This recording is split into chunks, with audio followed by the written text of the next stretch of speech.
Like, guys, I've never thought in Brilliant Yam that it will be this difficult to evict a human being in your property.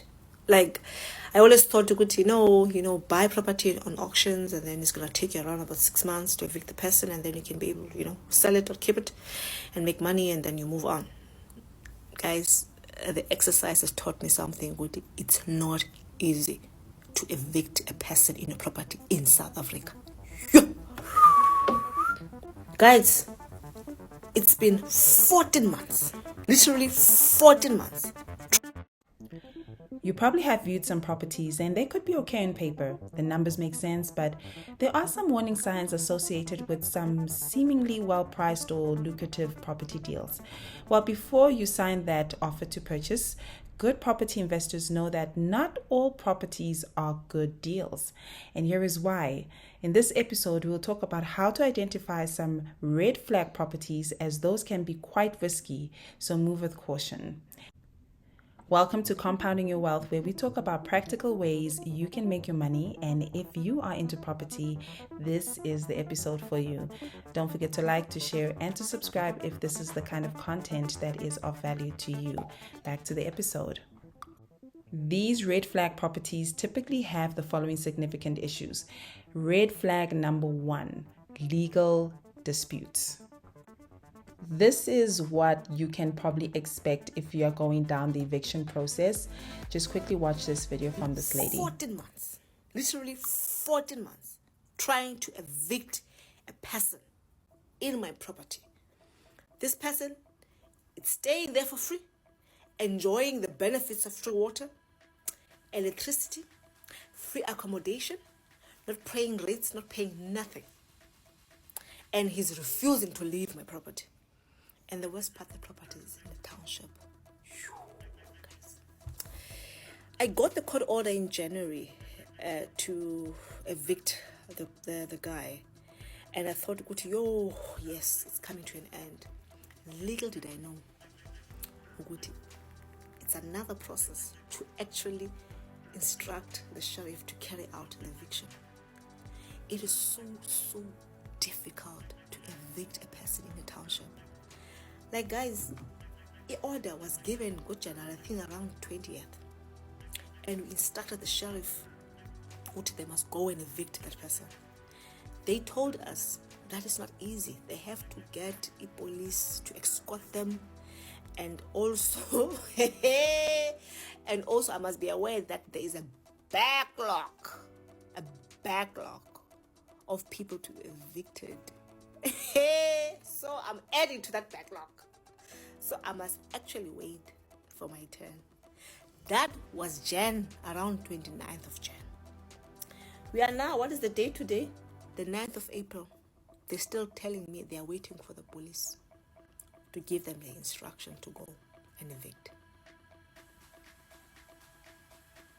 I'm still at the waiting list. Guys, this is really a hopeless situation. Like,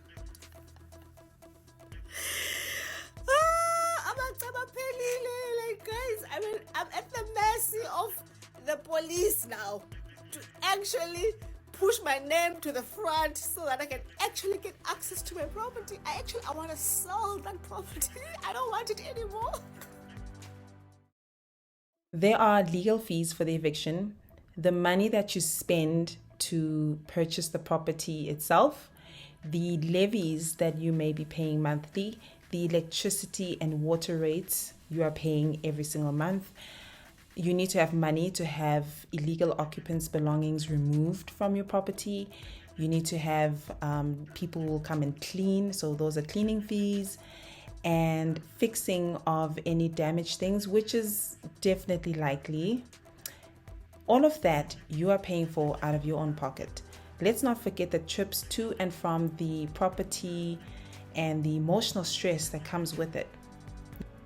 Yes, eviction can be a real process, and the financial and possible physical risk may outweigh the initial financial benefits of the purchase of the property. It is an expensive exercise, so the rule of thumb is if you cannot access the property to view it before signing the contract, there is a high probability the tenants may not comply when they need to move out, or if they don't currently comply with the current owner of the property. Trust me, you are not going to make miracles happen. They are not even afraid of the law. Red flag number 2, structural problems.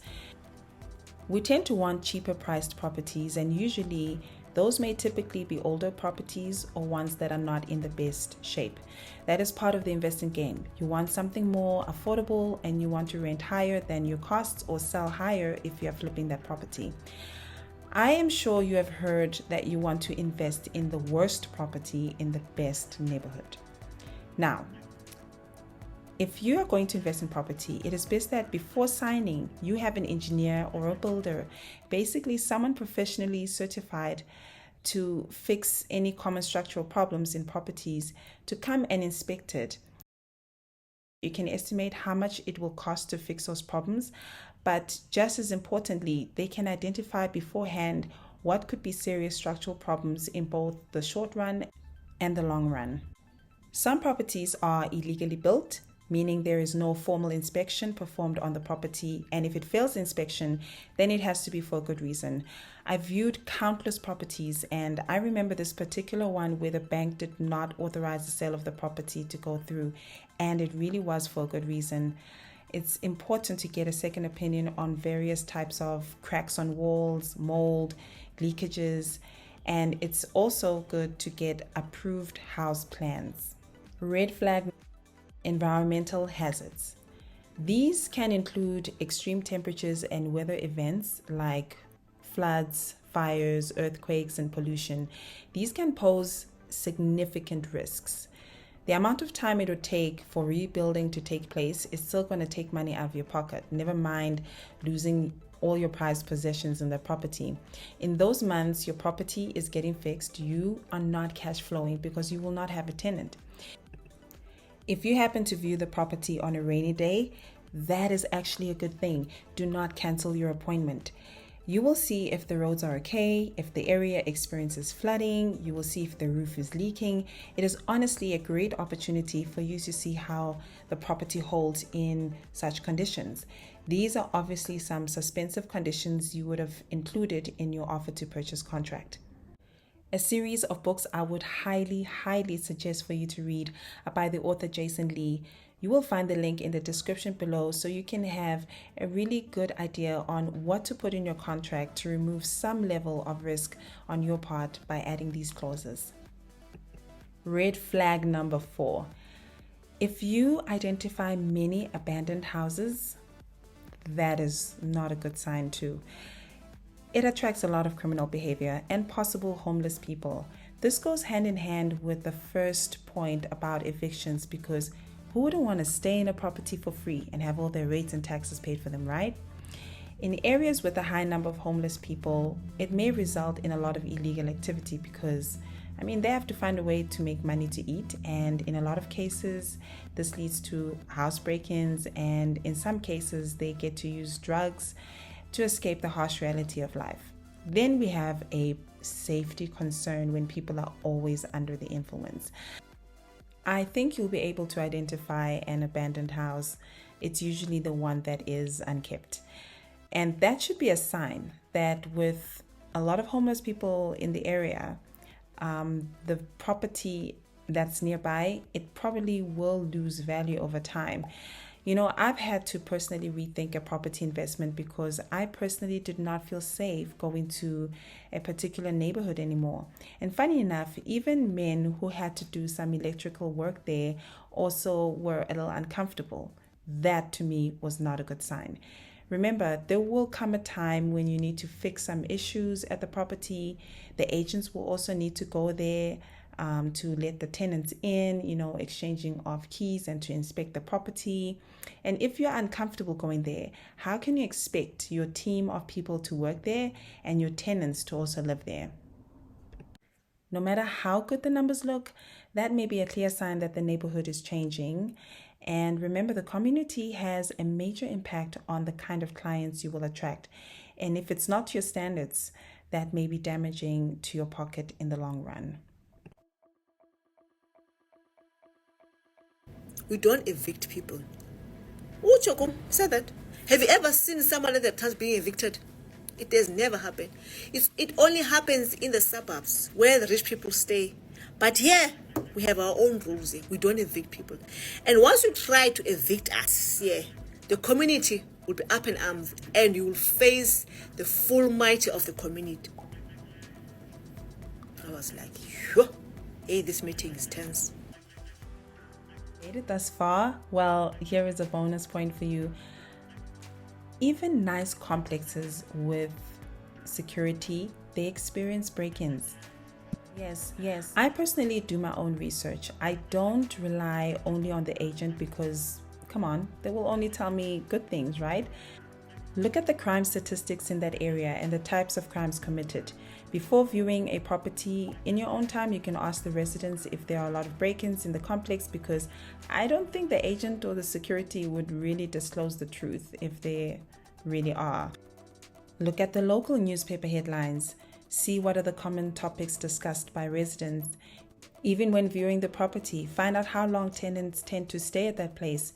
Too much movement may be an indicator that something is wrong, but that doesn't apply with Airbnbs and student accommodations, as it is expected that you would have new people all the time. Remember, the most basic thing is people want to stay in a safe and clean neighborhood.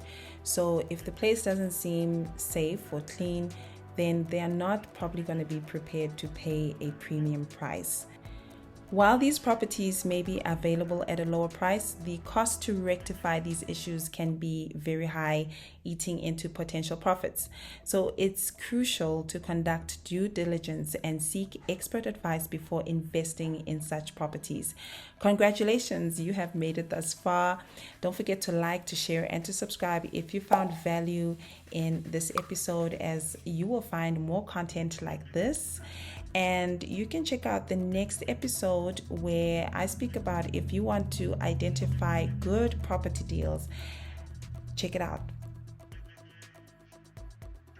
I'm paying water and rates every month. So you cannot be in a property where you know very well that you have never paid any rates and taxes, not let alone water and electricity to the municipality. So how come you're saying that you are going to stay in that property and being the rightful owner if you don't actually pay for those things?